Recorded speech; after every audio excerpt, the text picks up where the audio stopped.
장식 약소장이라고 실천으로 권호영이라는 엄마입니다. 5.18 민주화 운동으로 사랑하는 자식과 부모, 형제를 잃은 5월 유가족들. 40년이 지났지만 가슴을 도려내는 그날의 아픔은 계속되고 있습니다. 발포 명령 부인합니까? 울산산 제일주범 전두환을 구속하라!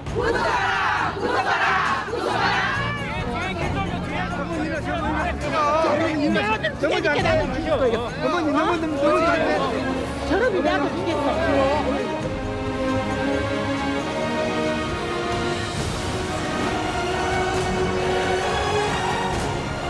1980년 5월 18일 그날 그렇게 많은 이들이 죽었는데 총을 쏘라고 명령한 사람은 아직도 밝혀지지 않고 있습니다. 40년, 벌써 한 세대가 흘렀지만 진상규명은 아직 진행 중입니다. 우리에게 5.18은 아직 끝나지 않았습니다.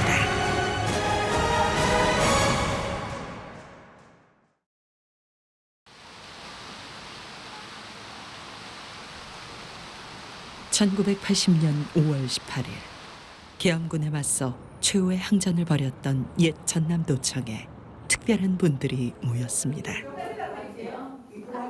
이들은 80년 5월 사랑하는 가족을 잃은 5.18 유가족들입니다.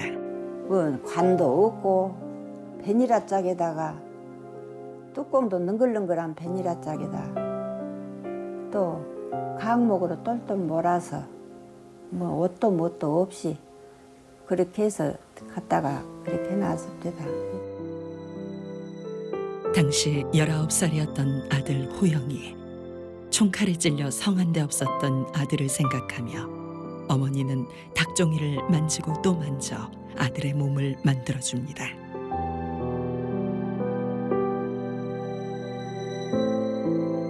아들이 떠난 지 벌써 40년이 흘렀습니다. 하지만 그날을 잊을 수가 없습니다. 1980년 5월 18일 그날의 광주를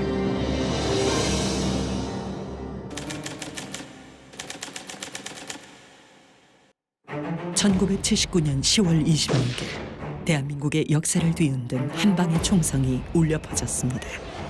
중앙정보부장 김재규가 박정희 대통령을 총살했습니다.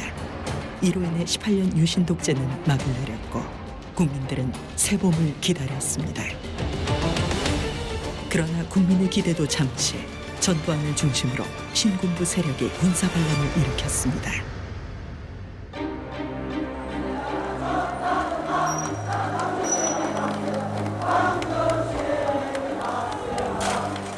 (80년의) 봄, 한치 앞도 알 수 없는 안개전국 속에서 신군부는 정권 찬탈의 야욕을 드러냈고 국민들은 이에 반대하며 민주화를 외쳤습니다. 1980년 5월 17일 24시를 기하여 현 지역 계엄을 전국 비상계엄으로 전환 선포하고 신군부는 정권을 장악하기 위해 계엄군을 전국에 투입했습니다. 80년 그해 봄은 그렇게 군합발과 함께 왔습니다.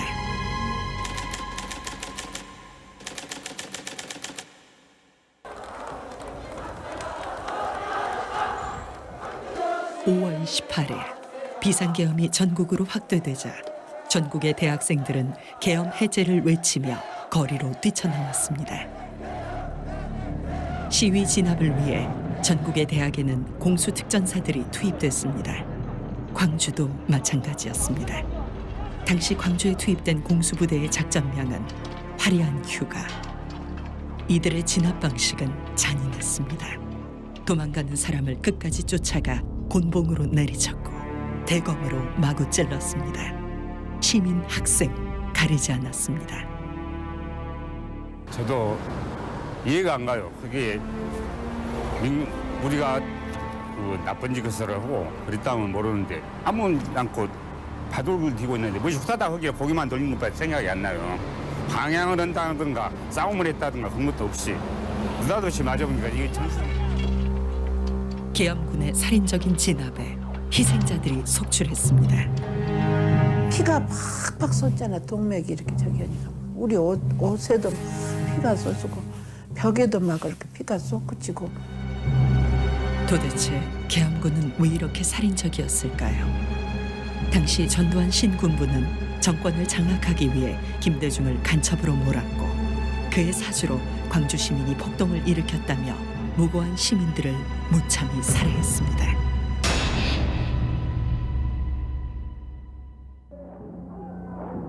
계엄군의 살인적인 진압에 분노한 시민들은 금남로로 모이기 시작했습니다. 5월 20일 금남로에 모인 인파는 10만 명. 시민들은 계엄군에게 거세게 항의했습니다.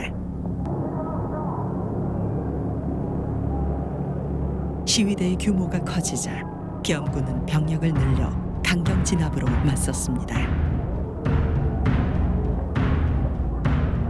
광주 시내 곳곳에서 자행된 계엄군의 만행을 보다 못한 운전기사들은 버스와 택시 200여 대를 동원해 금남로로 행진하기 시작했습니다.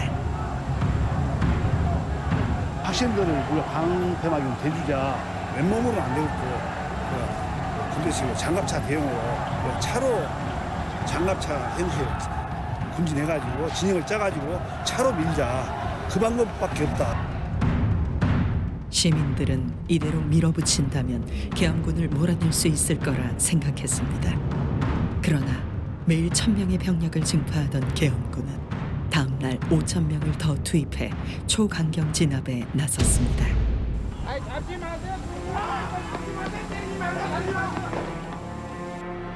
계엄군의 병력이 불어날수록 그들의 진압이 살인적일수록 광주 시민들은 움츠러들지 않았습니다.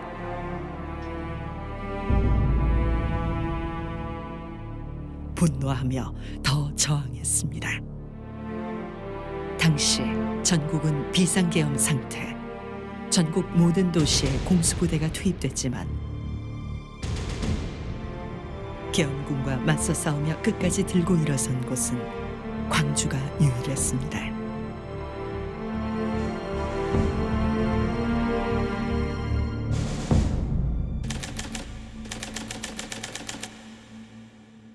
화장품이나 돈을 건지지 않으면 너희들이 왜 무력 선택을 했겠습니까? 5월 21일 이날은 부처님 오신 날이었습니다. 휴일이라 전남도청 앞 금남로에는 사람들이 구름처럼 몰려들었습니다. 계엄군의 살인 진압에 시민들의 분노는 극에 달했습니다. 그 자리에는 어른아이 할 것 없이 수많은 광주 시민들이 함께했습니다.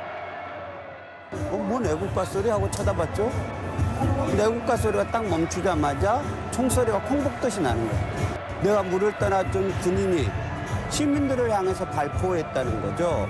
그 군인한테 물을 떠다 준 내 자신을 용서할 수가 없었어요. 사격 중지 명령이 있을 때까지 계속된 10분간의 집단 발포. 순식간에 벌어진 일이라 시민들은 피할 새가 없었습니다. 더 놀라운 것은 공중에서 헬기 사격까지 퍼부었습니다. 금남로는 그야말로 아비규환이 돼버렸습니다.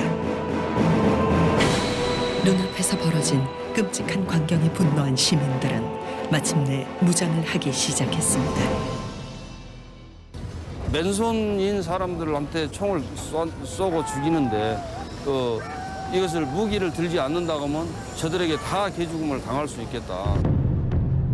시민군의 무장 저항에 이날 오후 5시 계엄군은 광주 시내에서 철수해 시 외곽으로 빠져나갔습니다. 계엄군이 광주를 진압한 지 나흘 만의 일입니다. 해방 광주를 맞은 시민들은 무장한 시민군들에게 박수와 환호를 보냈습니다.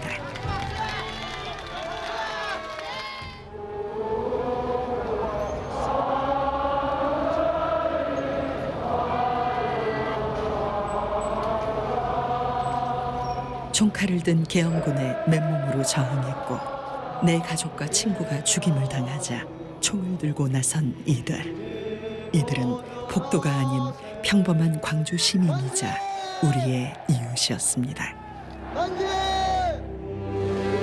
내가 언제를 갚으겠습니다.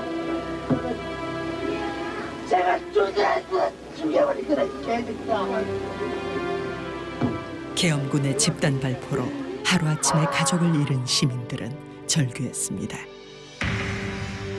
이날 최소 54명이 숨지고 수백 명이 부상을 당한 것으로 추정되고 있습니다. 그러나 발포 명령을 한 사람이 누구인지 아직도 밝혀지지 않고 있습니다. 형태를 알아볼 수가 없게 아주 이런 사람 어떻게 사람을 이렇게 만드나 그런 것들이 이 중에 몇이 우리 병원에 실려 왔었어요. 이게 우리가 사람 숨을 쉬었어요. 이게 다 우리 아는 이웃이었었어요. 이럴 수가. 세상에 사람이 이럴 수가. 이건 군인도 아니고 이건 도대체 무슨 악령들 같았었죠. 대검도 한 번만 착 해도 되잖아요. 근데 막 걸럭지 같이 막 그 육체를 그렇게 난자라는 거예요. 무수히 많은 세월이 흘렀지만 아직도 마르지 않은 어머니의 눈물.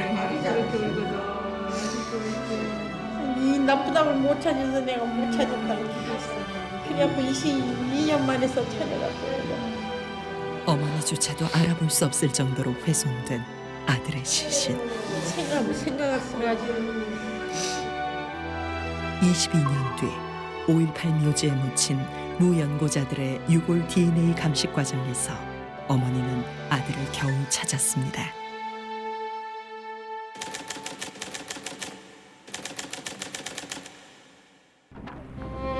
서울에서 목포와 광주로 떠나던 고속버스도 어제 오전 9시부터 다니지 않고 정오까지만 운행해서 전라남도로 들어가는 모든 육로가 사실상 막혀 있습니다. 외부와의 교통과 통신이 차단된 광주는 계엄군에 의해 완전 봉쇄됐습니다. 광주의 비극을 외부에 알릴 수도 없었고 생필품을 조달할 수도 없었습니다. 식료품과 의약품이 부족하자 시민들은 아무 조건 없이 자기 것을 내놓았습니다. 양삼동 그 어머니들도 엄청 고생 많이 했어요. 밥 다 걷어세가지고 갖다 날리고 주고 발산당에서 김밥 막 차례 실어주고 그랬거든요. 전대병원 담 쭉 잊어서 있고 또 이 남광주 사거리 경무청 쪽으로 쭉 있는데 줄이 끊어지들 않았어요. 피가 남아가지고 우리가 다른 데로 보내줄 정도가 됐었죠. 세상에 광주 민중한 그 사이에서 강도도 없고 피도 없고 서로 나눠 먹고 정말 별천지에서 정말 해방 광주 정말 그때를 생각하면 내가 광주에서 살았다는 게 정말 자랑스럽고 치안 부재 상태에서도 성숙한 시민 공동체를 이뤘던 광주 시민들. 이 기간 동안 광주 시내에는 강도나 절도는 물론 단 한 건의 금융사고도 일어나지 않았습니다. 광주는 외로운 섬처럼 고립무원의 도시가 되었지만 스스로 질서를 지키며 신군부에 맞서 싸웠습니다. Die Militärregierung schneidet Gwangju immer mehr von der Außenwelt ab. Bereits etwa 30 Kilometer vor der Stadt Stoppschilder. Auf Schleichwegen gelingt es dem Team des NDR. 한편 시외곽에 주둔한 계엄군은 그곳에서도 민간인들을 학살했습니다. 광주와 화순 경계 지역인 주남마을에서는 버스를 집중 사격했고 광주 나주간 도로에서는 어린아이들에게까지 총을 겨누었습니다. 일부 시신은 그대로 안매장해 당시 몇 명이 죽었는지 그 수를 정확히 알 수 없습니다.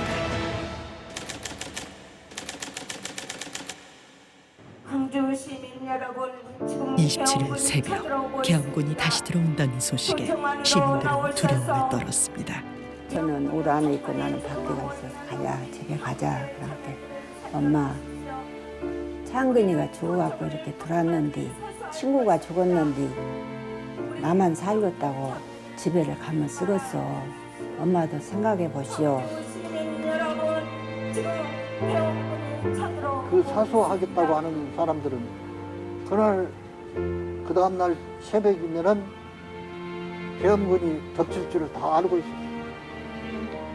그런데도 무기를 놓고 귀가하지는 않는 거예요.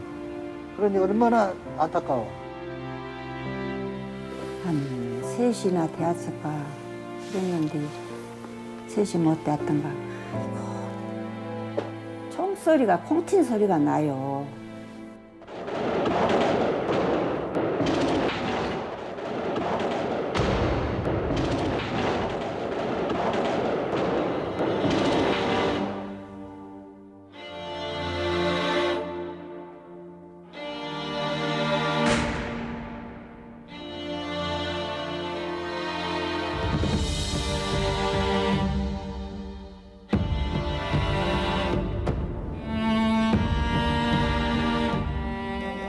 광주 진압을 끝으로 신군부는 5.17 쿠데타를 승리로 끝냈습니다.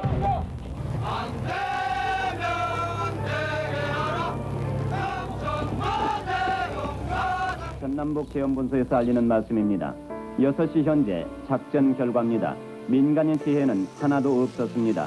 폭도들은 생포 207명, 사망 2명입니다.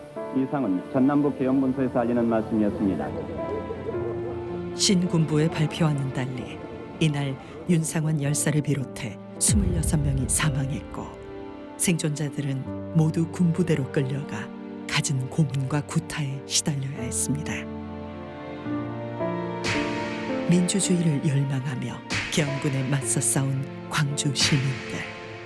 5.18 민주화 운동이 일어났던 열흘 동안 사망 또는 부상 등을 당한 사람은 4,400여 명으로 추정되고 있습니다.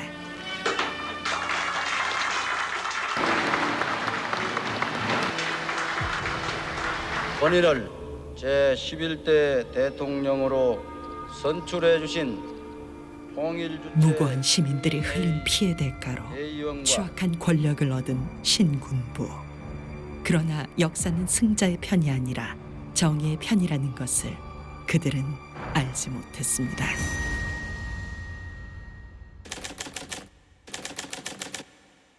김일기 열사야! 김세진 열사야! 5.18 이후 전국의 대학가에서는 민주화에 대한 열망이 뜨거웠습니다. 강경 진압으로 학생들을 억압했던 전두환 정권에 수많은 청년들이 희생됐습니다. 결국 성난 민심은 87년 6월 항쟁으로 폭발해 6.29 민주화 선언을 이끌어냈습니다. 그리고 88년 광주 청문회를 통해 그날의 진실이 만천하에 드러났습니다. 사변이 안고 생각도 말자! 세리가 전두환! 사령부나 역사의 심판대에 서게 된 두 전직 대통령.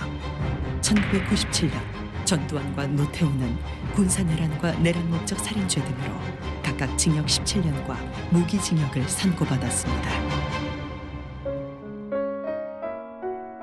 그리고 광주도 명예를 회복했습니다.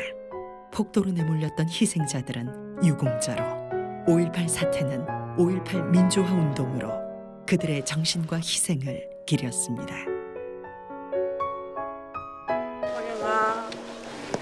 엄마 온다 또. 5월이 되면 아들의 묘를 찾는 어머니. 비 맞고 있어.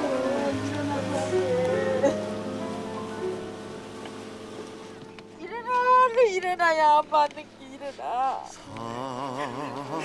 죽음을 무릅쓰며 마지막까지 도청을 지켰던 이들. 도대체 죄 없는 이들에게 총을 쏜 사람은 누구일까요? 발포 명령자는 누구인가요?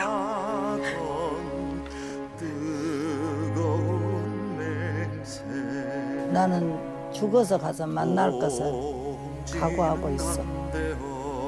살아서 우리가 이렇게 헤어졌지만은 죽어서 같이 살자 그러지.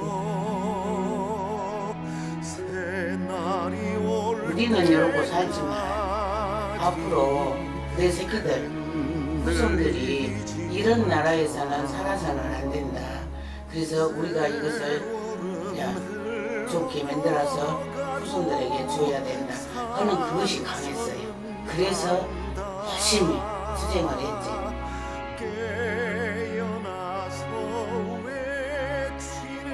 신군부에 맞서 싸우며 이 땅의 민주주의를 위해 쓰러져간 5.18 희생자들.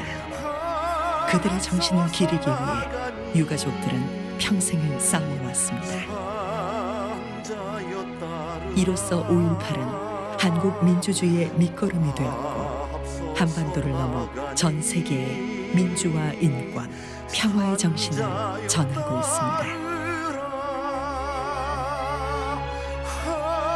그럼에도 불구하고 아직도 진상규명이 제대로 되지 않았습니다. 언제쯤이면 모든 진실이 밝혀질 수 있을까요?